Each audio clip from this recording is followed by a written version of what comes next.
Joseph. This will be my first YouTube video on the channel here. Today I'm going to be talking about the Clausius-Clayppeyron Equation, specifically the 2.1 that we have here with our T2 and T1. So we're going to start off talking about the formula itself and really understanding how to use it and how to utilize it to your advantage when solving these equations, or solving these problems, excuse me. So first we're going to talk about what is our P1 and our P2. So our P1 and P2 are basically just going to be our pressures. Normally in these problems, they will give you two different pressures. The first one mentioned is going to be your P1, and the second one mentioned is going to be your P2. Now, what is our HVAP? Our HVAP is going to basically be our point of vaporization.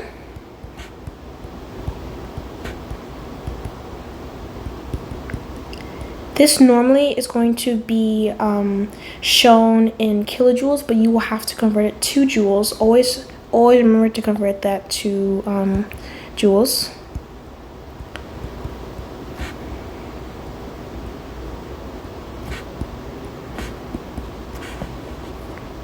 I'm running out of room here.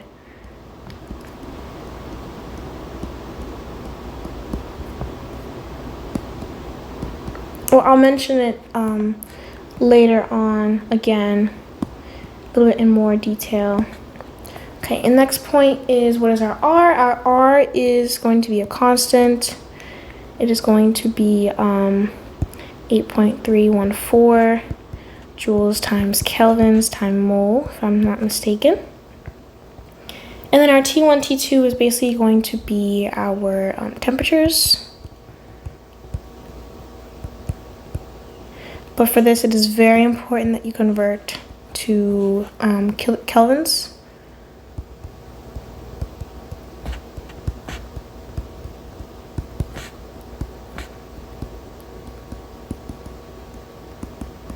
Okay, so the special thing to note about T1, T2, and HVAP values. As I mentioned before, for our HVAP, you always want to convert it from kilojoules to joules, and you always want to convert our temperatures to kelvins, and by doing that you basically just add 273.15. Moving on to the next thing, we're going to do a little math review, as it is very important to know how to take care of the ln that is here within our equation, because it can be a little bit difficult when we're trying to solve either for P2 or P1 and only one or the other is given. So a good hint, what I would say, is taking a look at the ln button of your scientific calculator. You will see that there is a small little e there. That e is extremely important, and that is what helps you counterbalance the effects of the ln, if that makes sense. So just as you know, taking the square root of something, of x, you can cancel this square root here by just doing to the power of 2, and that will cancel your root and it will give you just x. Same concept, except now that we have ln here, yeah, if you're given ln here, you could do I don't know, 3x, 4, you then do e. You make sure that this is going to become e to the power of 4, not e times 4. That is not what we're doing here. And then it's going to look like this. You're going to have 3x equals e to the power of 4. You solve for this using your calculator, and then you just solve like any other problem when you're trying to find a variable. And that's it. Honestly, apart from that, there really is nothing super difficult about this formula. Making sure you always have the orders right. You put T2 first, T1 second, P1 first, P2 second, and that's pretty much it. Also, always write out and pay attention to your units. That's extremely important.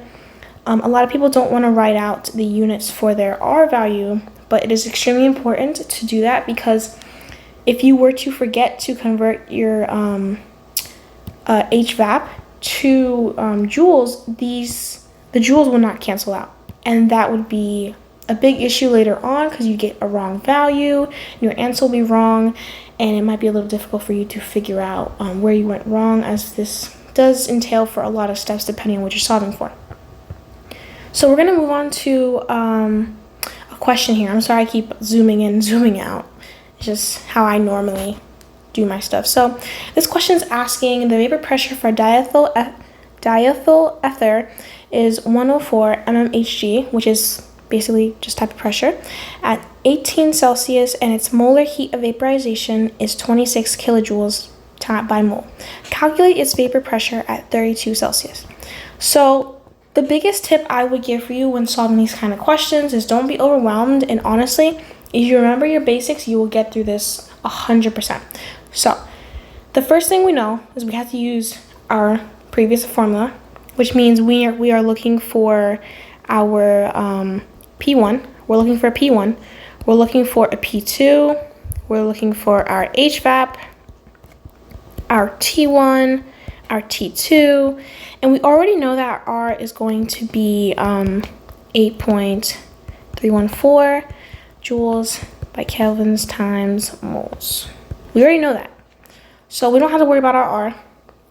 So it says here that the vapor pressure, which is going to be our first pressure because it's mentioned first, is going to be 401 mHg at 18 degrees Celsius. So we're going to take this 18 degrees Celsius and we're just going to convert it into kelvins. So 18 plus 273.15. Take my calculator out. Sorry, I am not used to, okay, that's not gonna work right now, so that's a little unfortunate. But, sorry, I don't know what's happening. Okay, go to the side, thank you. I'm just gonna bring out the calculator on my phone here. Okay, so 18 plus 273.15, that's going to be 291.15 kelvins for our T1. So we're going to put that down here.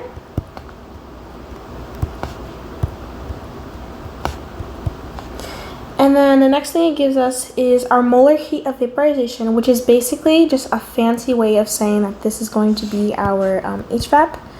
As soon as you see vaporization, that should be the instant click that goes in your head saying like, okay, this is my molar heat of vapor. This is going to be my HVAP. So our HVAP here is going to be, they said, 26 kilojoules per mole. Now we remember we had to convert that into joules. Now going from kilojoules to joules, remember that kilojoules are bigger than joules, meaning that we're going to be multiplying 26 times 1,000 because kilo is 1,000. So our new HVAP value after multiplying this number by 1,000 is going to be 26,000 joules by mole. Okay, and then now they want us to calculate the vapor pressure. So that means they're asking for the second vapor pressure, which means they're asking for P2. So we don't know P2. This is the big thing we're trying to solve for here. But they give us our last temperature, which is going to be 32 degrees Celsius. We're going to convert that to kelvins as well. 32 plus 273.15. That is going to give us 305.15 kelvins. 305.15 kelvins. Okay. Now, it seems like we have everything that we would need. We only have one value that's missing. So now we're going to put everything together and solve for our P2. So our formula, as mentioned before, I'm going to write it down here. We have ln. I think, what is it? P1 goes first, right? I think P1 goes first. Trust my gut here. So 401 mHg. Okay, and then we have x is going to be equal to our HVAP. Our HVAP was 26,000 joules per mole. I'm definitely going to need to make this line bigger because the units for the R value are It's quite a lot. So joules by mole, by kelvins. Sorry, little brain fart there. And then we're gonna put our T2 first. So our T2 was 305.15 kelvins over 1 minus 291.15 kelvins. Beautiful. Okay, and that is what we're solving for here. So what I'm going to do is I'm going to, you could do this honestly any way you want, however you want to solve it first. So what I'm going to do first is I'm going to divide this part first, and then I'm going to work on this section, and then I'm going to come back and do the ln and getting rid of that part next.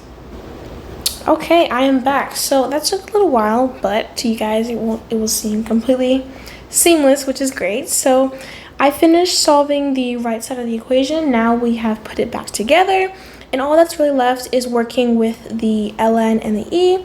So now I have ln 401 mmHg over x equals negative 0.478.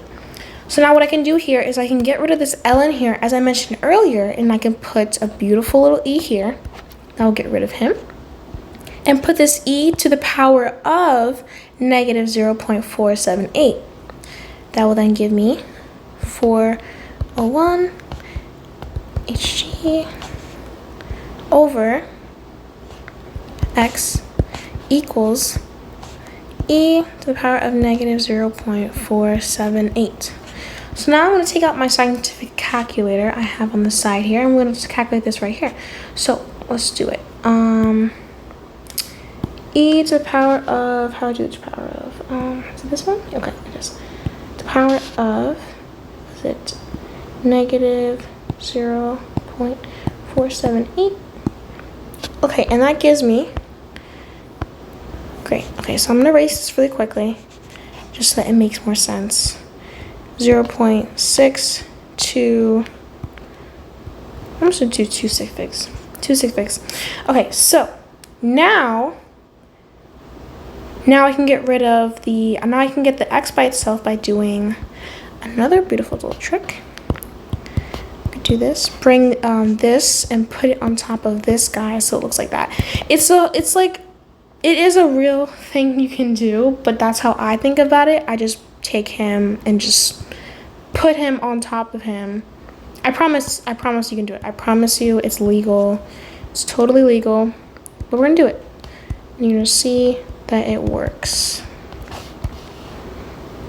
Okay, 0.62, and then we're gonna solve that too. 0.4 divided by 0.62. Okay, so our x is equal to 646.7. I think we had two sig figs, so let's do two sig figs. Let's do 640. Okay, and that should be, always remember your units. I forgot my units. mmHg, and that would solve this question here.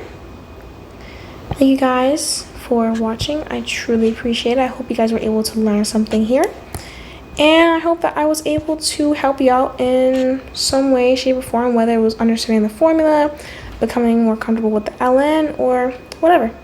Anyways, I'll see you guys in the next video. Bye.